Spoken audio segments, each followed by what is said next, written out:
உக்ரைனோட energy companies அதுவும் centre எனரிங்கோ இது போல கம்பெனிஸ் எல்லாமே பப்ளிஷ் பண்ண ஆரம்பிச்சிருக்காங்க. ரொம்ப எமோஷ்னலா பேச ஆரம்பிச்சிருக்காங்க. லாஸ்ட் நைட் ஒரு அட்டாக் பண்ணாங்களே ரஷ்யா. லார்ஜஸ்ட்டுங்க. Power plants, thermal power plants எல்லாத்தையும் புடிச்சு நொறுக்கி வச்சுட்டாங்க. அது இந்த கான்ஃப்ளிக்ட் ஸ்டார்ட் ஆனதுலேருந்து இது போல ஒரு அட்டாக் நடந்ததே இல்ல. ஹெவியான அட்டாக். அதனால ஜெனரேட்டே பண்ண முடியல. எலக்ட்ரிசிட்டியா, கரண்ட்டா எல்லாத்தையும் நாங்க ஸ்டாப் பண்ணி வச்சிருக்கோம் அப்படிங்கிறது போல அவங்க தரப்புலேருந்து தகவல். அது மட்டும் இல்லாம டிடெக். இவங்க தரப்புலேருந்து என்ன தகவல் வருதுன்னா, 210 தாக்குதல்கள் இதுவரைக்கும் இந்த பிரச்சனை ஆரம்பிச்சதுலேருந்து தெர்மல் பவர் பிளான்ட்ல மட்டுமே அட்டாக் பண்ணிக்கிறாங்க ரஷ்யா. ஸோ இவ்ளோ முறை அட்டாக் பண்ணாலும், நாங்க அத முடிஞ்ச வரைக்கும் ரெடி பண்ணிக்கிட்டு இருக்கோம்.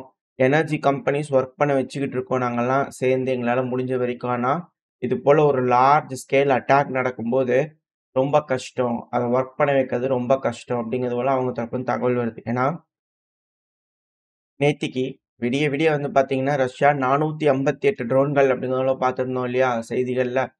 அதுல இப்ப 510 ட்ரோன்களா மாறி இருந்திருக்கு. அதுவும் 25 லொகேஷன் அப்படிங்கிறாங்க. 25, 30 பகுதிகள்ல ஹெவியான அட்டாக் நடந்திருக்கு.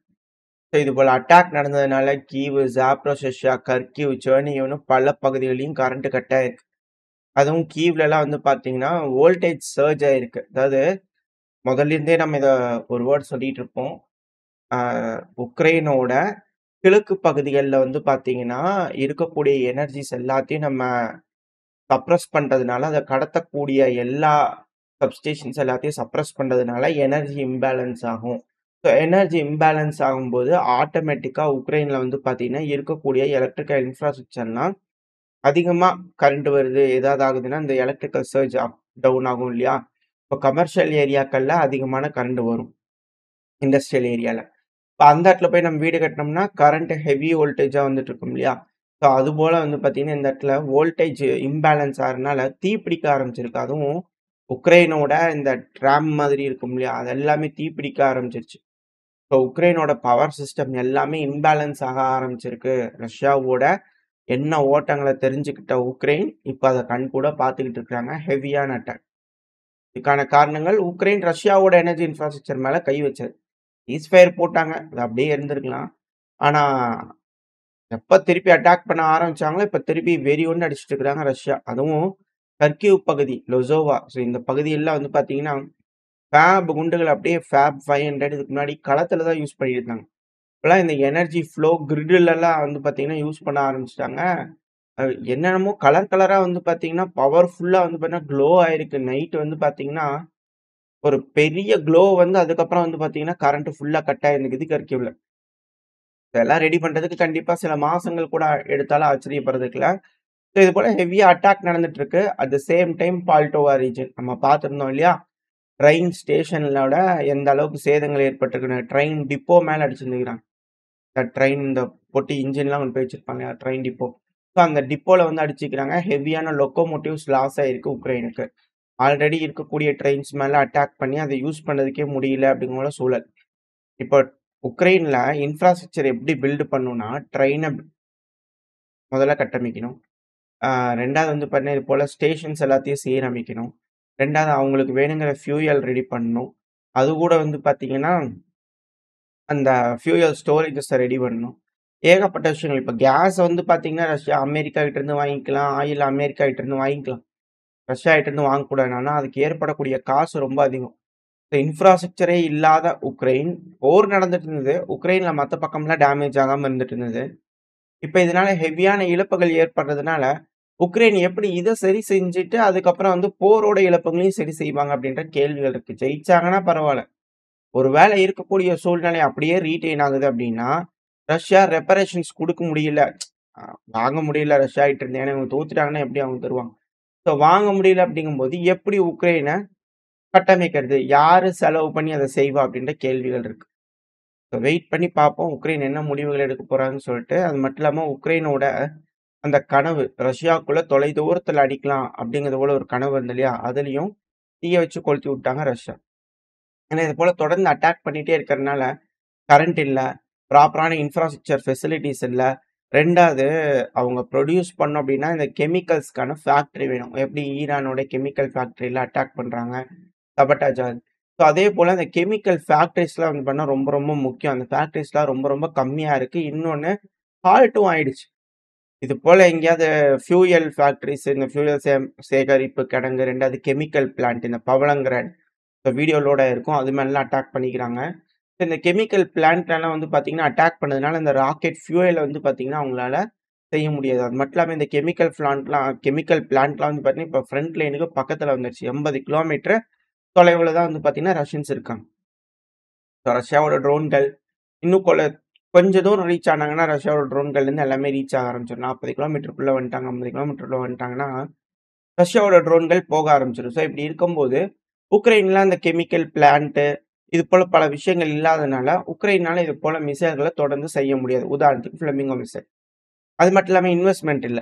உக்ரைன்ல யாரும் வந்து பார்த்தீங்கன்னா, பெருசா எதுவும் செய்ற மாரி தெரியல. இந்த ரெயின்மென்டல் கம்பெனி வந்து பார்த்தீங்கன்னா, பைடன் அவர்களோட அரசாங்கத்தில அது பண்ணிருவோம், இது பண்ணிருவோம். செஞ்சுருவோம் அப்படிங்கிறத கையெழுத்தெல்லாம் போட்டாங்க. எல்லாம் இடம் பார்த்தாச்சு, எல்லாம் செஞ்சாச்சு, செய்ய போறோம் அப்படிங்கிறத சொன்னாங்க.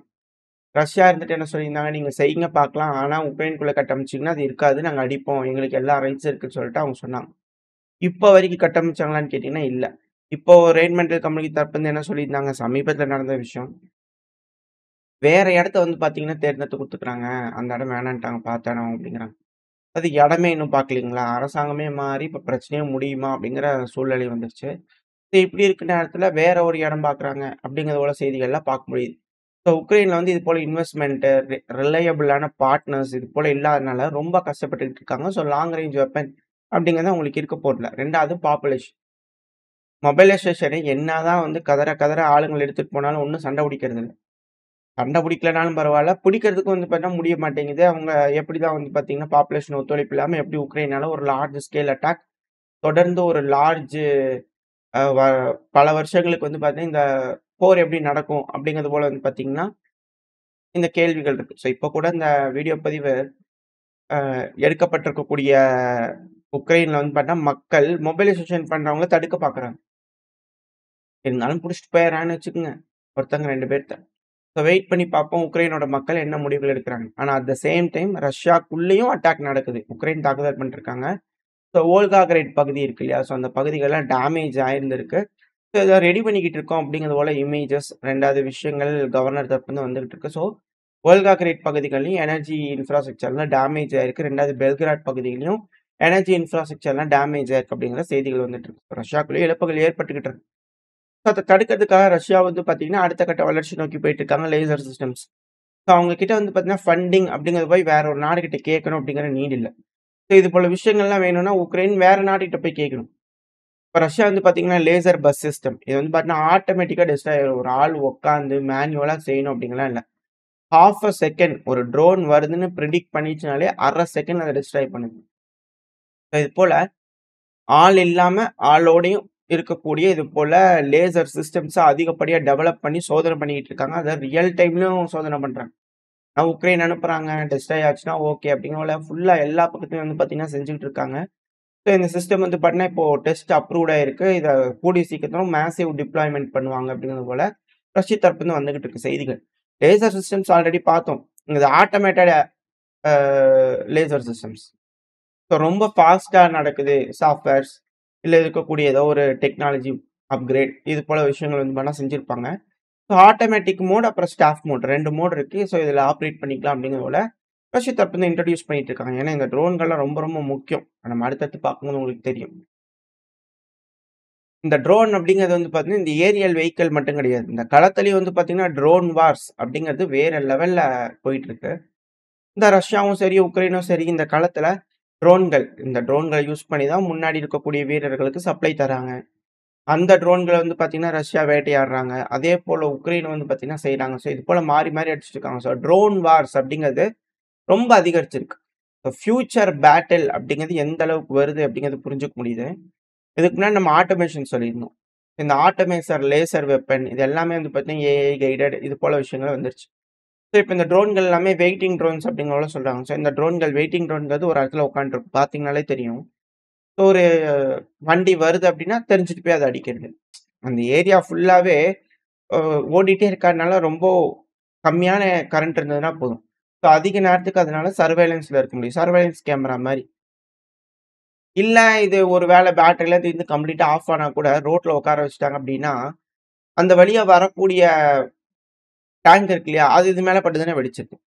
ஸோ இது போல விஷயங்கள் வந்து பார்த்தீங்கன்னா, இதெல்லாம் நடக்குது. ரஷ்யாவும் செய்றாங்க, உக்ரைனும் செஞ்சுட்டு இருக்காங்க. ஸோ இது போல வெயிட்டிங் ட்ரோன்ஸ், இது போல ட்ரோன் வார்ஸ் அப்படிங்கும்போது, டெர்மினேட்டர் படம் இதெல்லாம் திரும்ப திரும்ப ஞாபகம் வந்துகிட்டே இருக்கு. ஓரளவுக்கான தகவல்கள் இந்த பதிவுல பார்த்திருப்போம்னு நெனைக்கிறேன். இதோட இந்த பதிவு நான் முடிச்சுக்கலாம். இந்த பதிவு எப்படி இருந்துச்சு உங்களுக்கு பிடிச்சிருக்கா? பிடிச்சுனா லைக் பண்ணிட்டு உங்க ஃப்ரெண்ட்ஸ் நம்மள ஷேர் பண்ணிக்கோங்க. அது கூடவே மறக்காம நம்ம சேனல் வந்து சப்ஸ்கிரைப் பண்ணலாம். மறக்காம சப்ஸ்கிரைப் பண்ணிக்கோங்க. அப்பதான் நம்ம சேனல் இருக்கு அப்படிங்கிறத மதிச்சு 4 பேத்துக்கு யூடியூப் ப்ரமோட் பண்ணும். ஸோ உங்களோட அன்பு ஆதரவு எனக்கு எப்போ இருக்கும்னு நம்பிக்கிறேன். இந்த பதிவு நான் முடிச்சுக்கிறேன். இந்த பதிவு நல்லா இருக்கும்னு நம்பிக்கையில அடுத்த பதிவு உங்கள சந்திக்கிறேன். Stay safe. பை.